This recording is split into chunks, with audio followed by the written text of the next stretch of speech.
The snapshot of where you're sitting right now, Tom, compared to a month ago when no one was expecting that 300, have you seen any moderation in what was going on, or would you not be surprised to see another fairly strong number? I'm confident we're going to see another fairly strong number. What the definition of fairly strong is up to the economist to pick, but what we're seeing in hiring, C-suite, mid-level manager, staff level of companies are still bullish, and they still want to bring new people on board. People are still able to, what in real estate, it's a buyer or seller's market. Is it an employer's market still right now in terms of negotiating wages and benefits?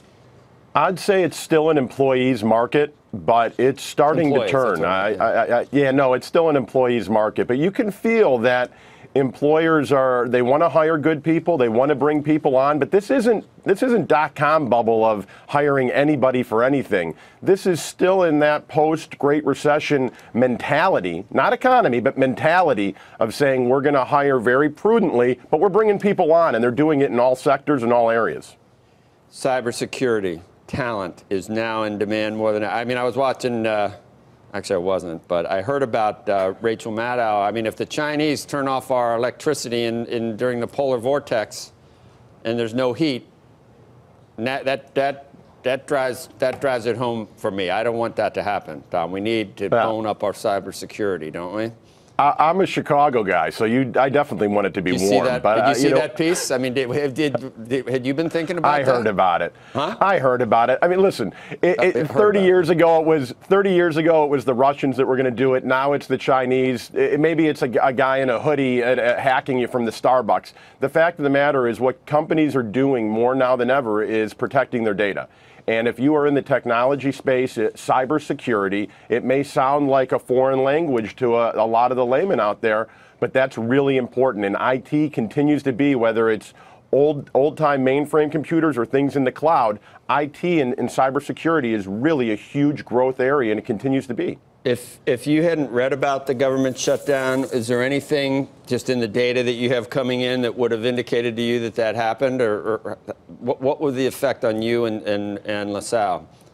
Ironically enough, no. If it weren't reported, I don't think we would have seen it. Now, I'm not in the consumer side of the business, but from a B2B factor, I didn't see it. You know, what we did do is we put out a release to try to get any workers that were furloughed or not working and give them some hourly jobs on our temporary staffing side. But that was more of a trying to do the right thing for people message. But from a day-to-day business operation side, no, I don't think most companies felt anything. You still make the point that there's more jobs than unemployed people, and we've been hearing that that's going to be one of the reasons that we don't continue this pace of hiring, because it's going to slow down because the pool isn't there to find the people. But we really haven't seen it yet. It's the participation rate is going back up. Do you expect, when do we cross over that inflection point where there's just you can't find people? Well, you have to remember that we're also looking at the skills gap, and not having enough people for jobs is really a white-collar issue, Joe. And the jobs report also includes service jobs, hospitality, food, things like that. So the skills gap isn't necessarily always reflected in the BLS basic jobs number. Yeah. Okay. So it won't be solved by the participation rate, because it's not just not having employees, it's not having the skilled employees. Well, companies got to do more, right? Your question is what won't be what won't be solved? That there's more job openings than people? Yeah, the skills gap. Yeah. Well, I mean, I think that's why companies are hiring overseas. It's a global economy, and companies have to go and find the talent, whether it's marketing, supply chain, procurement, sales, and find it in any state, in any country. And as long as there is that delta between jobs available and the population in America that can fulfill those jobs, you'll see that difference.